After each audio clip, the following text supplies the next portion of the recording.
Olá pessoal, estamos de volta aqui em mais uma videoaula do conteúdo de energia eólica no ensino remoto emergencial. E essa videoaula ela é um pouco diferente das demais, porque a gente vai falar um pouco sobre magnetismo e nas aulas seguintes sobre máquinas elétricas. O assunto de máquinas elétricas é um assunto que, até para mim, é um assunto tranquilo de se tratar, porque é a minha área de formação. Mas assim, dentro do conteúdo de energia eólica, as máquinas elétricas são apenas um tópico. É um tópico porque é exatamente a máquina que vai converter a energia mecânica do vento em energia elétrica.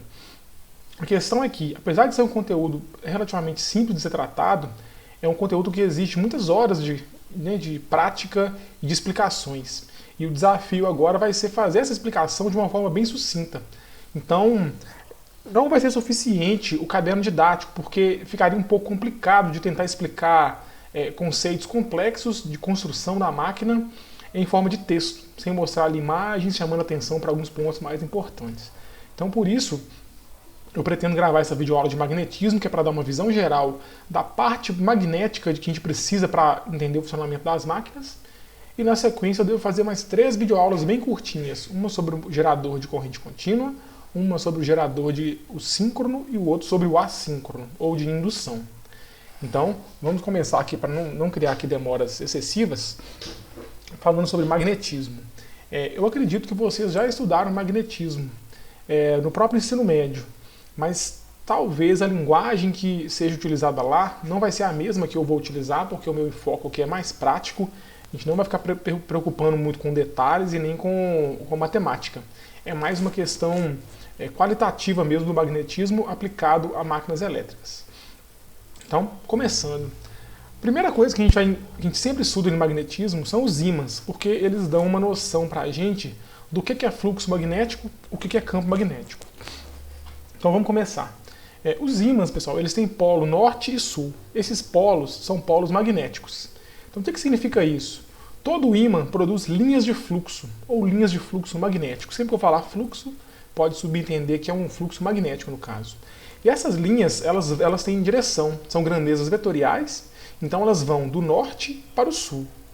Sempre elas, então, num ímã retangular, como vocês estão vendo aqui, ou um paralelepípedo, porque ele tem um volume, essas linhas se distribuem em volta, 360 graus em volta do ímã, e vão sempre do norte para o sul.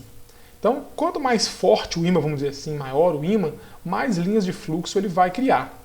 E quando eu falar campo magnético, pessoal, tem a ver com a concentração das linhas. Pega uma área e vê lá quantas linhas tem.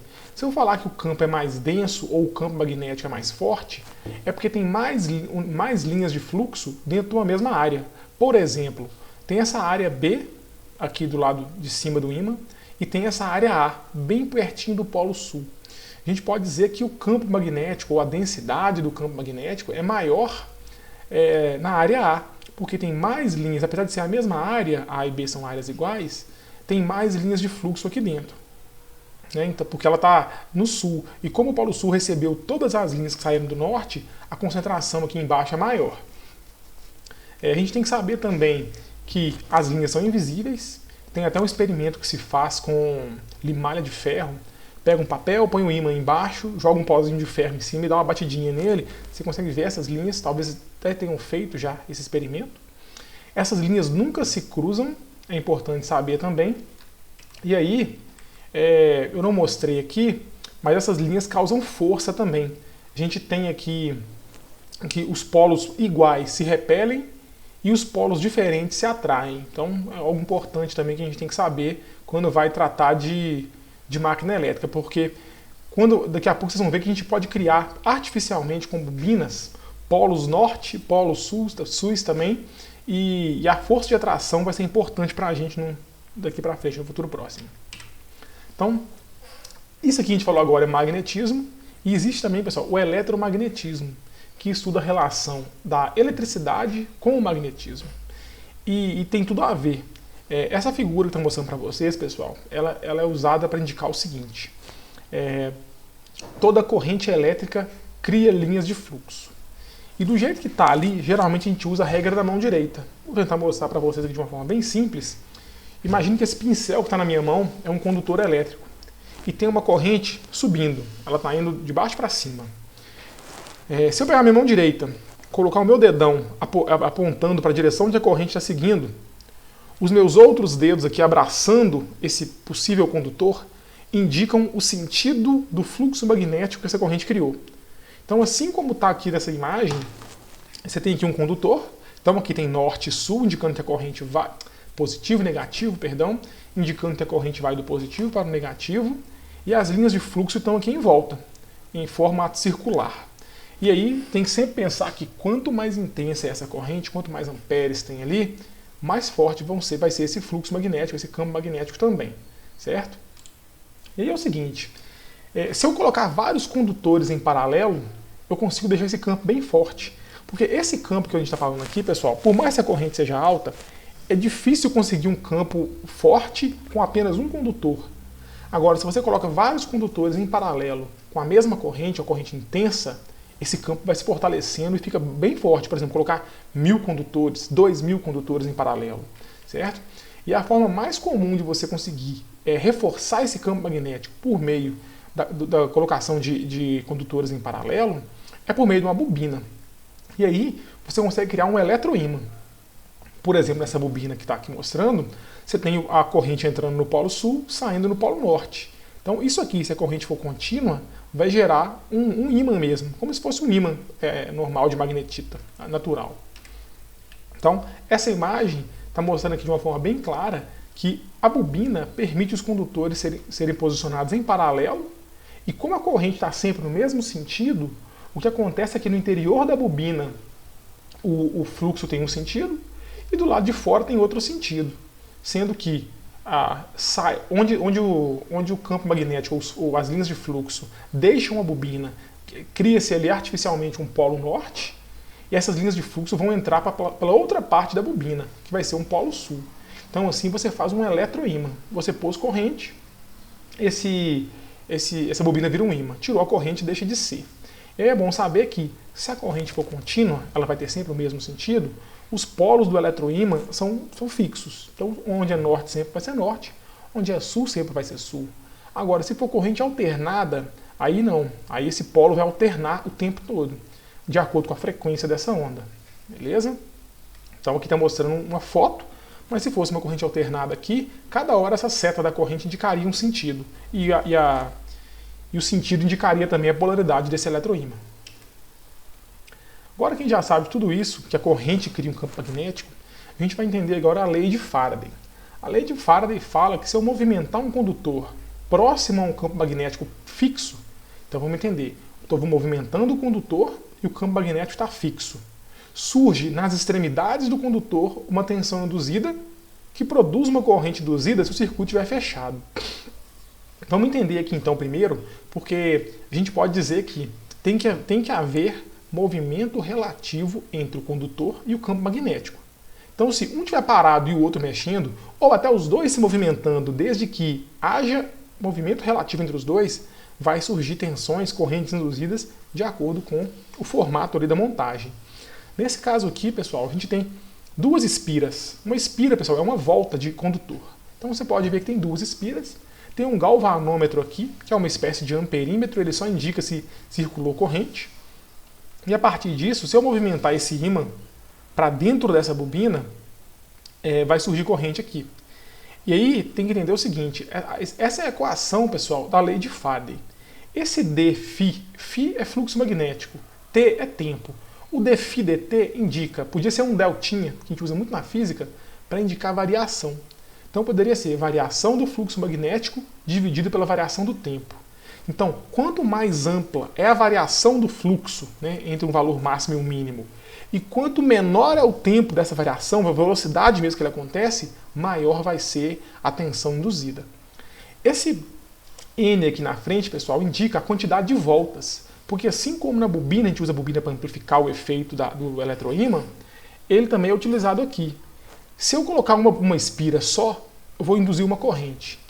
Se eu colocar duas espiras, essa corrente dobra, ou essa tensão também, e assim por diante. Então esse N é um fator multiplicativo que indica a quantidade de espiras do meu sistema.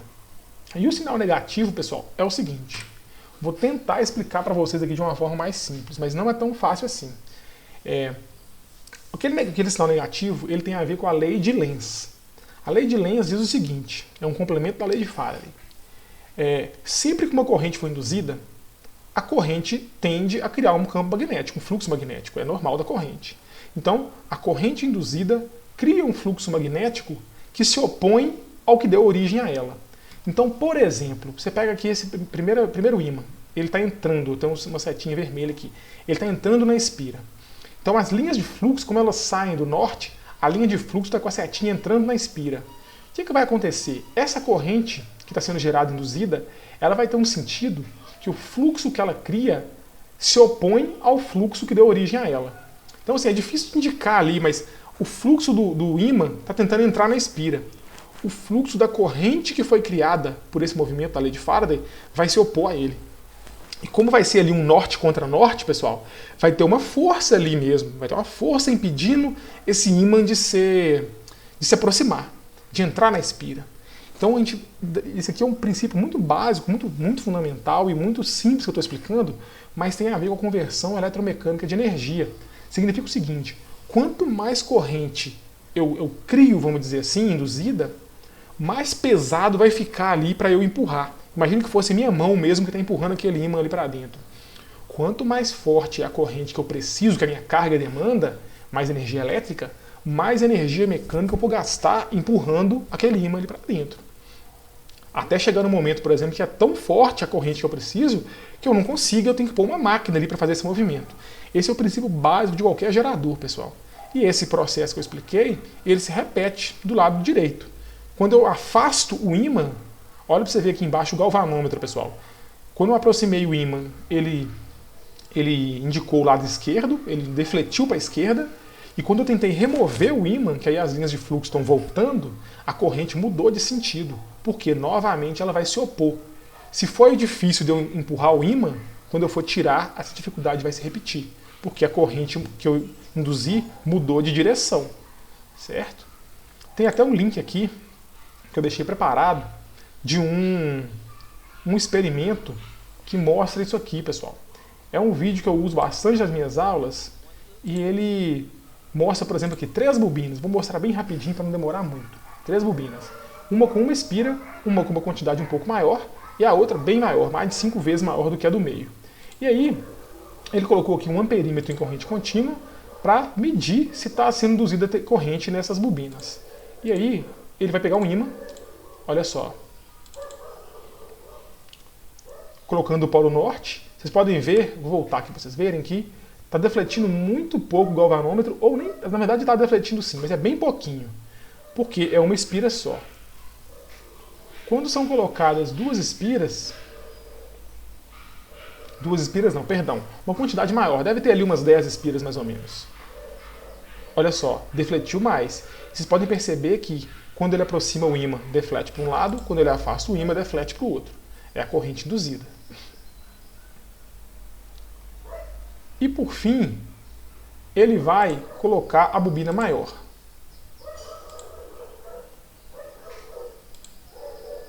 Olha só, quando ele aproxima, olha o golpe que ele vai, a corrente induzida vai bem maior. Quando ele afasta, ela vai para o outro lado também.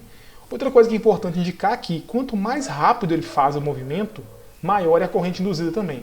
Agora ele vai equacionar o problema aqui, pessoal, mas não é o de nosso interesse, mas essa parte visual mesmo. Então, um último detalhe que eu quero mostrar para vocês é o seguinte. Assim como se você colocar um condutor de cobre e um pedaço de madeira em paralelo e aplicar uma tensão nesse sistema, a maior parte da corrente vai circular pelo cobre, porque é um condutor muito melhor, tem a resistividade muito menor, certo? Existe uma característica dos materiais para, vamos dizer assim, conduzir fluxo magnético, que é a permeabilidade magnética. Vocês podem ver aqui que você tem um pedaço de vidro e um pedaço de ferro doce. É um tipo de ferro, pessoal, da liga do ferro ali. Você pode perceber que quando você coloca o ferro doce próximo do ímã, as linhas de fluxo que passam por aquela região se concentram para passar por ele, porque o ferro doce tem uma permeabilidade magnética maior. No caso aqui é maior. Quanto maior, melhor, pessoal. E o vidro, a permeabilidade dele é tão ruim quanto o ar, então as linhas simplesmente não desviam. Se fosse um material pior do que o ar, as linhas desviariam por fora para tentar passar pelo ar. Então, mesma coisa. Eu tenho aqui um fluxo magnético entre um polo norte e sul. Se eu colocar ali um caminho de alta permeabilidade, essas linhas vão se concentrar. Por isso que sempre vocês vão ver as bobinas enroladas em materiais ferromagnéticos muito densos, muito pesados. Certo? Então, essa videoaula fica por aqui, acabou ficando um pouco maior do que eu gostaria, mas são conceitos importantes. A gente vai se ver agora na próxima videoaula, que eu vou falar do gerador de corrente contínua. Então, vamos lá, até a próxima.